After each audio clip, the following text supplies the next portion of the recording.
चलिए लेकर आ चुका हूँ भौतिक जो है आपका क्लास 10th का, उसी का पार्ट 1 प्रकाश का परावर्तन एवं अपवर्तन जो पार्ट है उसमें 50 मोस्ट वीवीआई ऑब्जेक्टिव क्वेश्चन मैं कराने वाला हूँ इस वीडियो से। तो इस पार्ट से जो भी आपके क्वेश्चन जो है बोर्ड में पूछा जाता है, इसकी फुल गारंटी है कि इससे एक भी बाहर आपको क्वेश्चन देखने को नहीं मिलेगा। ठीक है, तो चलिए वीडियो को स्टार्ट करते हैं। और हमारे चैनल पर पहली बार आए थे तो प्लीज़ चैनल को सब्सक्राइब कर लें और वीडियो को लाइक कर दें। चलिए पहला क्वेश्चन आपके सामने आ चुका है। यहाँ पे क्या कह रहा है, देखिए अपना क्वेश्चन कह रहा है आवर्धन का एसआई मात्रक क्या होता है, मीटर, 1/मीटर, 1/मीटर स्क्वायर या इनमें से कोई नहीं। 4 ऑप्शन दिया गया है, जो भी आपको उत्तर लग रहा है हमें कमेंट बॉक्स में बताइए। तो आवर्धन का एसआई मात्रक इनमें से कोई नहीं होता है, तो ऑप्शन नंबर डी जो है आपका राइट हो जाएगा। ये तीनों गलत दिया है आवर्धन के एसआई मात्रक में। चलिए अगला क्वेश्चन देखिए आपके सामने आ चुका है। यहाँ पे क्या कह रहा है, देखिए कह रहे प्रकाश तरंग का उदाहरण है।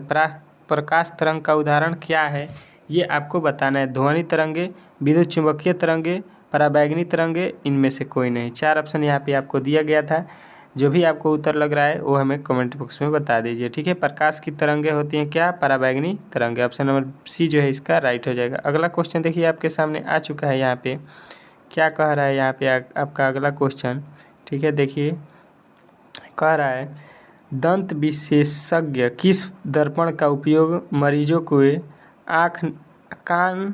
मरीजों के दांतों का बड़ा प्रतिबिंब देखने के लिए करते हैं। समतल दर्पण, अवतल दर्पण, उत्तल दर्पण या इनमें सभी। 4 ऑप्शन आपको दिया गया है, जो भी लगता है आप उत्तर हमें कमेंट बॉक्स में बता सकते हैं। यदि मालूम है तो, नहीं मालूम है तो आप लोग याद रखिएगा कि इसका जो है आपको राइट आंसर हो जाएगा बी। अवतल दर्पण का जो है डॉक्टर आँख नाक कान जो भी होता है उसको देखने में प्रयोग करते हैं। ठीक है, अगला क्वेश्चन देखिए आपके सामने आ चुका है। यहाँ पे चौथा क्वेश्चन क्या कह रहा है, देख लीजिए कौन सा लेंस अपसारी लेंस भी कहा जाता है। किसको हम लोग अपसारी लेंस बोलते हैं, अवतल उत्तल दोनों को या इनमें से कोई नहीं। तो अपसारी लेंस आपको याद रखना है कि उस जो होता है उसे हम लोग बोलते हैं क्या, तो आप लोग याद रखिएगा उत्तल को। ऑप्शन नंबर ए जो है आपका, बी जो है आपका राइट हो जाएगा। ठीक है, अगला क्वेश्चन देखिए आपके सामने आ चुका है। यहाँ पे क्या कह रहा है, देखिए अगला क्वेश्चन आपके सामने यहाँ पे आ चुका है। कह रहा है एक प्रयोग में अवतल दर्पण द्वारा किसी बिंब का प्रतिबिंब एक पर्दे पर प्राप्त किया जा सकता है। दर्पण की फोकस दूरी को निर्धारित करने के लिए प्रयोगकर्ता को मापने की ज़रूरत है। क्या ज़रूरत है ये आपको बताना है। तो इसका जो है राइट आंसर याद रखना है, ए और बी दोनों हो जाएगा। ठीक है, दर्पण तथा पर्दे के बीच की दूरी और दर्पण तथा प्रतिबिंब के बीच की दूरी, दोनों राइट उत्तर हो जाएगा आपके ऑप्शन। ठीक है, अगला क्वेश्चन देखिए आपके सामने आ चुका है। यहाँ पे कह रहा है गोलीय दर्पण के परावर्तक पृष्ठ की वृत्ताकार सीमा रेखा का व्यास कहलाता है। क्या कहलाता है, मुख्य फोकस, वक्रता, त्रिज्या, प्रधान अक्ष या गोलीय दर्पण की द्वारक। ठीक है, तो छठा का जो है उत्तर आपको याद रखना है, गोलीय दर्पण का द्वारक बोला जाता है। ठीक है, अगला क्वेश्चन देखिए आपके सामने आ चुका है। यहाँ पे क्या कह रहा है आपका अगला क्वेश्चन, निम्नलिखित में से कौन उत्तल दर्पण की फोकस दूरी है जिसकी त्रिज्या जो है 32 सेमी है।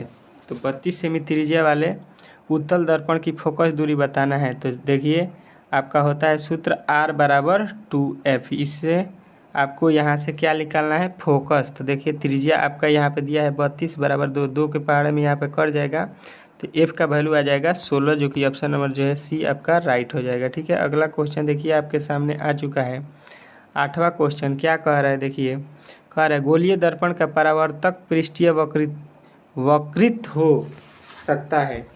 क्या हो सकता है, अंदर की ओर, बाहर की ओर, अंदर बाहर दोनों की ओर, इनमें से कोई नहीं। तो इसका जो है आप लोग उत्तर याद रखिएगा कि अंदर एवं बाहर दोनों की ओर। ऑप्शन नंबर सी जो है इसका राइट हो जाएगा। अगला क्वेश्चन देखिए आपके सामने आ चुका है। यहाँ पे क्या कह रहा है, वह गोलीय दर्पण जो अंदर की तरफ वक्रित हो सकता है कहलाता है अवतल दर्पण, उत्तल दर्पण, समतल दर्पण, इनमें सभी। क्या लगता है आपको उत्तर हमें कमेंट बॉक्स में बताइए। तो अवतल दर्पण हो जाएगा आपका, अंदर की तरफ जो होता है वक्रित उसे अवतल दर्पण कहते हैं। बाहर की तरफ वाले को क्या बोलते हैं, उत्तल। बाहर जब पूछेगा तो उत्तल, अंदर की तरफ अवतल। ठीक है, अगला क्वेश्चन देखिए आपके सामने आ चुका है। यहाँ पे 10वां क्वेश्चन क्या कह रहा है, वह गोलीय दर्पण जो बाहर की तरफ वक्रित किया हो कहलाता है। क्या कहलाता है, अभी हमने आपको बता दिया कि उसे बोलते हैं उत्तल दर्पण। अगला क्वेश्चन देखिए आपके सामने आ चुका है। क्या कह रहा है, टार्च एवं वाहनों के टार्च एवं वाहनों के अग्रदीपों में किस दर्पण का प्रयोग किया जाता है? तो कौन सा दर्पण का प्रयोग करते हैं ये आपको बताना है। तो ये होता है अवतल दर्पण का टार्च में, ठीक है। अगला क्वेश्चन देखिए आपके सामने आ चुका है। यहाँ पे कह रहा है कि वाहनों के साइड मिरर में किस दर्पण का प्रयोग किया जाता है? तो वाहन जो होते हैं गाड़ी उड़ी, उसमें साइड मिरर के रूप में हम लोग उत्तल दर्पण का जो है हम लोग उपयोग करते हैं। ऑप्शन नंबर सी जो है आपका राइट हो जाएगा, याद रखिएगा। अगला क्वेश्चन देखिए आपके सामने आ चुका है। यहाँ पे क्या कह रहा है? 13 नंबर क्वेश्चन आपका कह रहा है निम्नलिखित में से कौन दर्पण का सूत्र है? तो दर्पण का सूत्र आप लोगों ने पढ़ा होगा कि 1/v + 1/u बराबर 1/f। आपको ये कौन सा ऑप्शन में दिखाई दे रहा है यहाँ पे? तो ऑप्शन नंबर ए में है, यही आपका राइट हो जाएगा। अगला क्वेश्चन देखिए आपके सामने आ चुका है। यहाँ पे देख लीजिए क्या कह रहा है आपका अगला क्वेश्चन कह रहा है लेंस की क्षमता का एसआई मात्रक क्या होता है? ऑप्शन नंबर ए में डायोप्टर, और उसके बाद से दूसरा देखिए एंगस्ट्रॉम, एल्यूमेन, लक्स। तो लेंस का एसआई मात्रक होता है डायोप्टर। ऑप्शन नंबर ए जो है आपका राइट हो जाएगा, ठीक है। अगला क्वेश्चन देखिए आपके सामने आ चुका है। कह रहा है प्रकाश गमन करती है। प्रकाश किस में गमन करती है? सीधी रेखा में, तिरछी रेखा में, टेढ़ी मेढ़ी रेखा है, इनमें से कोई नहीं थे। 15 का जो है आपका उत्तर प्रकाश जो होती है सीधी रेखा में गमन करती है हमेशा। ऑप्शन नंबर ए जो है आपका राइट हो जाएगा, ठीक है। अगला क्वेश्चन देख लीजिए आपके सामने आ चुका है। 16 एक अवतल दर्पण की फोकस दूरी आपका 20 सेमी एक वस्तु पर दर्पण के ध्रुव से 30 सेमी की दूरी पर रखी गई है, तो प्रतिबिंब कैसा बनेगा? तो प्रतिबिंब आपको बताना है कैसा बनेगा 16 का। तो अभी हम लोगों ने दर्पण सूत्र पढ़ा, उसी से निकालिएगा तो आपका 60 सेमी दूरी पर वस्तु की ओर हो जाएगा, ठीक है। ऑप्शन नंबर जो है ए आपका राइट हो जाएगा। अगला क्वेश्चन देखिए आपके सामने आ चुका है। 17 क्या कह रहा है? उत्तल दर्पण के सामने एक वस्तु को रखा गया, इसकी प्रतिबिंब की प्रकृति कैसी होगी? तो कैसी होगी? काल्पनिक, वास्तविक या काल्पनिक दोनों, इनमें से कोई नहीं। तो 17 का जो है उत्तर आपको याद रखना है, हो जाएगा क्या? काल्पनिक। ऑप्शन नंबर ए जो है आपका राइट उत्तर हो जाएगा, ठीक है। अगला क्वेश्चन देखिए किसी लेंस की क्षमता -2d है, तो उसकी फोकस दूरी क्या हो जाएगी आपको बताना है 18 में। तो इसका जो है राइट आंसर याद रखिएगा कि वो हो जाएगा -0.5 मीटर, ठीक है। -0.5 मीटर जो है आपका राइट हो जाएगा। अगला क्वेश्चन देखिए आपके सामने आ चुका है। यहाँ पे अगला क्वेश्चन देखिए यहाँ पे कह रहा है निम्नलिखित में से किसका अपवर्तनांक सबसे अधिक होता है? वायु का, बर्फ का, कांच का, तो हीरा का। 4 ऑप्शन दिया गया है, तो अपवर्तनांक आपको याद रखना है, तो सबसे अधिक होता है हीरा का। ऑप्शन नंबर डी जो है आपका राइट हो जाएगा। अगला क्वेश्चन देखिए आपके सामने आ चुका है। 20वां कह रहा है निम्नलिखित में से किस लेंस को अभिसारी लेंस कहते हैं? उत्तल अवतल दोनों, या बाइफोकल लेंस। 4 ऑप्शन आपको दिया गया है, जो भी लगता है उत्तर हमें कमेंट बॉक्स में बताइए। आपको मालूम है तो, नहीं मालूम है तो उत्तल लेंस को हम लोग अभिसारी लेंस कहते हैं, ठीक है। अभिसारी लेंस उत्तल लेंस को कहते हैं, ठीक है। अगला क्वेश्चन देखिए आपके सामने आ चुका है। दर्पण के सामने किसी भी वस्तु पर स्थित वस्तु का प्रतिबिंब सीधा प्रतीत होता है, वह दर्पण होता है। केवल समतल और उत्तल दोनों, केवल उत्तल। 4 ऑप्शन आपको दिया गया है, जो भी उत्तर आपको सही लग रहा है हमें कमेंट बॉक्स में बताइए। तो समतल दर्पण में हमेशा प्रतिबिंब क्या होता है? सीधा बनता है। ऑप्शन नंबर ए जो है आपका राइट हो जाएगा। अगला क्वेश्चन देखिए आपके सामने आ चुका है। कह रहा है निम्नलिखित में से किस माध्यम में प्रकाश की चाल सबसे अधिक होती है? कांच में, पानी में, लोहा में, निर्वात में। प्रकाश की चाल सबसे अधिक किसमें होती है ये आपको बताना है इस क्वेश्चन में। तो ये होता है निर्वात में। ऑप्शन नंबर डी जो है आपका राइट हो जाएगा, आप लोग याद रखिएगा, ठीक है। अगला क्वेश्चन देखिए आपके सामने आ चुका है। नई कार्तीय चिन्ह परिपाटी के अनुसार दर्पण के सामने रखे गए बिंब की प्रतिबिंब दूरी ली जाती है। क्या ली जाती है? धनात्मक, ऋणात्मक, कभी धनात्मक कभी ऋणात्मक, या इनमें से कोई नहीं। तो यहाँ पे आपको क्या लगता है हमें कमेंट बॉक्स में अपना उत्तर ज़रूर दीजिएगा। नहीं मालूम है तो इसका राइट उत्तर याद रखिएगा कि वो होता है ऋणात्मक। जो दर्पण होता है उसके आगे जो हम लोग लेते हैं ये हमेशा माइनस में होता है, इसके जो पीछे का वाला भाग प्लस में होता है, ठीक है। यहाँ पे आप लोग ग्राफ समझ लीजिएगा। तो यहाँ पे आप लोग प्लस देते हैं, यहाँ पे माइनस देते हैं, इसलिए ये भी माइनस हो जाएगा, ठीक है। अगला क्वेश्चन देखिए आपके सामने यहाँ पे आ चुका है। 24 क्या कह रहा है? निम्नलिखित में से किस लेंस को फोकस दूरी किस लेंस की फोकस दूरी धनात्मक होती है? तो किस लेंस का फोकस दूरी धनात्मक होता है ये आपको बताना है 24 का। तो 24 का जो है आप लोग उत्तर याद रखिएगा कि उत्तल लेंस में हमेशा फोकस दूरी धनात्मक होती है, ठीक है, अवतल में ऋणात्मक होती है। अगला क्वेश्चन देखिए आपके सामने आ चुका है, किस लेंस का उपयोग कर दीर्घ दृष्टि दोष को संशोधित करते हैं? तो दीर्घ दृष्टि दोष के लिए अवतल लेंस या उत्तल लेंस, या कभी अवतल कभी उत्तल या बाइफोकल, 4 ऑप्शन दिया गया है। तो दीर्घ दृष्टि दोष को किससे हम लोग सूचित करते हैं? तो ये उत्तल लेंस से आपका ऑप्शन नंबर बी जो है आपका राइट हो जाएगा, ठीक है। अगला क्वेश्चन देखिए आपके सामने आ चुका है, कह रहे किसी लेंस द्वारा उत्पन्न आवर्धन का एसआई मात्रक क्या होता है? तो आवर्धन का एसआई मात्रक क्या होता है? मीटर, मीटर, सेमीमीटर, मिलीमीटर या मात्रक विहीन, 4 ऑप्शन दिया गया है। आपको क्या लगता है? यदि मालूम है तो कमेंट बॉक्स में बताइए, नहीं मालूम है तो याद रखिएगा मात्रक विहीन, ऑप्शन नंबर डी जो है आपका राइट हो जाएगा। अगला क्वेश्चन देखिए आपके सामने आ चुका है, निम्नलिखित में से किस पदार्थ को लेंस बनाने के लिए प्रयुक्त नहीं किया जा सकता है? तो इसको बोलते हैं हम लोग क्या? तो आप लोग याद रखिएगा मिट्टी को जो है लेंस बनाने में प्रयोग नहीं किया जाता है, ऑप्शन नंबर डी जो है आपका राइट हो जाएगा। अगला क्वेश्चन देखिए आपके सामने आ चुका है, क्या कह रहा है, एक उत्तल लेंस की क्षमता 1 डायोप्टर है तो उस लेंस की फोकस दूरी, तो देखिए डायोप्टर बराबर 1/f होता है, ठीक है। तो आपका 1 दिया है तो यहाँ से f का वैल्यू निकालिएगा तो क्या हो जाएगा 1/p का वैल्यू 1 और गुण यहाँ पे 100 कर देते हैं सेमी में बदलने के लिए। यहाँ से एक कट गया यानी बचा 100 सेमी, आपका ऑप्शन किस में है? तो ये ऑप्शन नंबर सी जो है आपका राइट हो जाएगा, ठीक है। अगला क्वेश्चन देखिए आपके सामने आ चुका है, क्या कह रहा है आपका अगला क्वेश्चन, कह रहा है किसी बीम का वास्तविक तथा समान साइज का प्रतिबिंब प्राप्त करने के लिए बीम को उत्तल लेंस के सामने कहाँ रखना चाहिए, ठीक है, ये आपको बताना है, ठीक है। तो ये कहाँ रखना चाहिए? तो ये आपको याद रखना है फोकस दूरी के दुगुनी दूरी पर, फोकस दूरी की दुगुनी दूरी पर रखना चाहिए, ठीक है। अगला क्वेश्चन देखिए आपके सामने आ चुका है, क्या कह रहा है, प्रकाश के अपवर्तन के कितने नियम है? ये बहुत बार आपसे पूछ दिया गया है, तो मोस्ट वीवीआई क्वेश्चन में आप लोग इसको लिख लीजिएगा, ठीक है। इसके 2 नियम होते हैं, ऑप्शन नंबर बी जो है आपका राइट हो जाएगा। अगला क्वेश्चन देखिए आपके सामने आ चुका है, कह रहा है प्रकाश के परावर्तन के कितने नियम है, ठीक है। ये भी आपका मोस्ट वीवीआई क्वेश्चन में डाल लीजिए, ठीक है।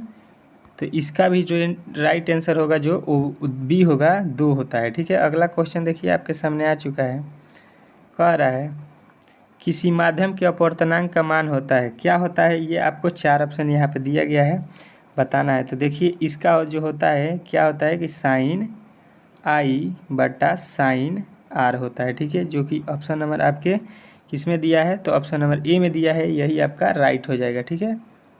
अगला क्वेश्चन देखिए आपके सामने आ चुका है, क्या कह रहा है 33, सरल सूक्ष्मदर्शी में किसका उपयोग होता है? किसका होता है सरल सूक्ष्मदर्शी में? अवतल, उत्तल, अवतल दर्पण, उत्तल दर्पण, अवतल लेंस, उत्तल लेंस, 4 ऑप्शन दिया गया है।